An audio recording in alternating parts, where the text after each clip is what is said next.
So our Torah portion we've been reading this year is the story of Sodom and Gomorrah. And the Midrashim, the Jewish legends that we've been telling, original legends, are based upon that Torah portion. They are interpretations of and reinterpretations of old Midrashim, old Jewish legends, old Jewish stories, with new ideas infused within them as well.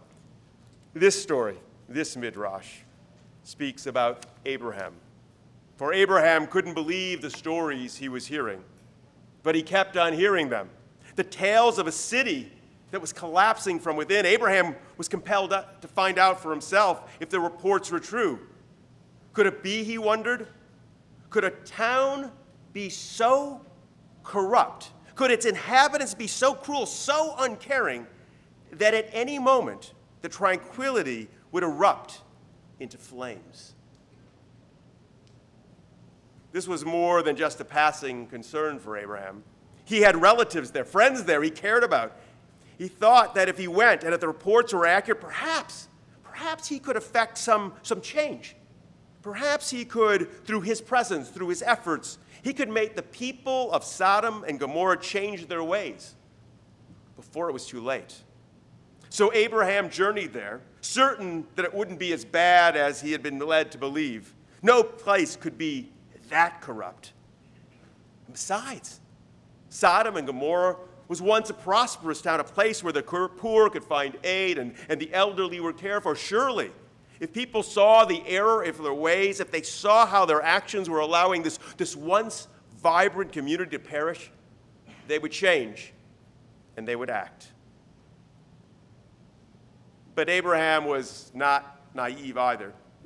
He knew that places could change and that times didn't stay the same. Abraham was aware that in every place there were individuals who were so cruel, people whose only concern was with their own welfare and no one else's, people whose sense of right and wrong was distorted, people who saw the world through a lens that had been corrupted over time.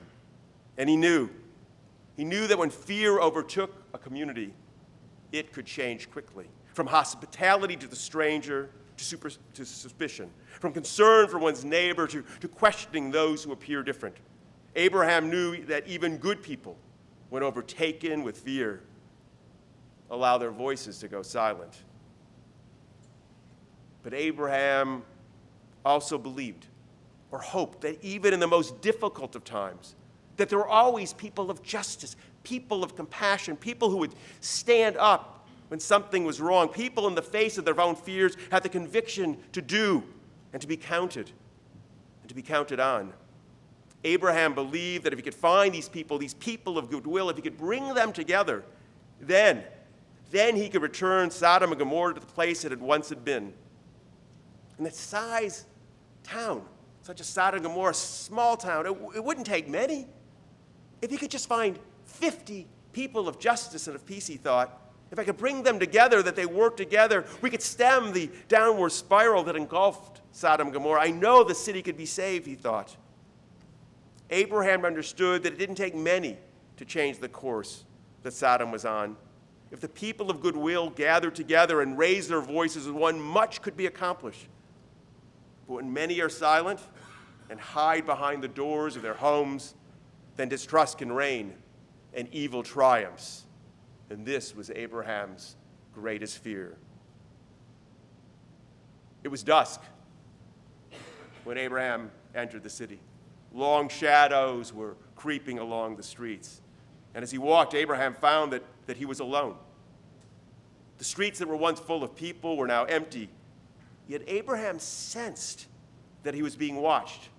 Soon he noticed that as he walked along, faces peeked out from behind doors. No one came to greet him or invited in. The people just watched from behind the curtains as he walked by. Sadly, Abraham came to believe that indeed the stories he had heard were true. So he went to a friend's home, knocked on the door, but the door didn't open. His friend just looked out, saw Abraham and told him, "Go away." Abraham pleaded to his friend, open the door, please let me in."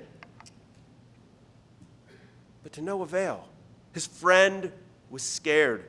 His friend was too frightened by the madness that had overtaken the city. Abraham begged his friend to let him in for a moment, but through the door, Abraham could hear his friend say, "Abraham, leave this place, leave our city. It's not the town you once knew. It's now full of corruption and sin. It is full of anger and hate. It is now a town of violence and despair. We are only safe at our own homes. We only trust our families. We stay inside. That's the way to be safe, the only way to survive." "But surely," begged Abraham, "you can open the door for me. We've known each other for years." "No," said the friend.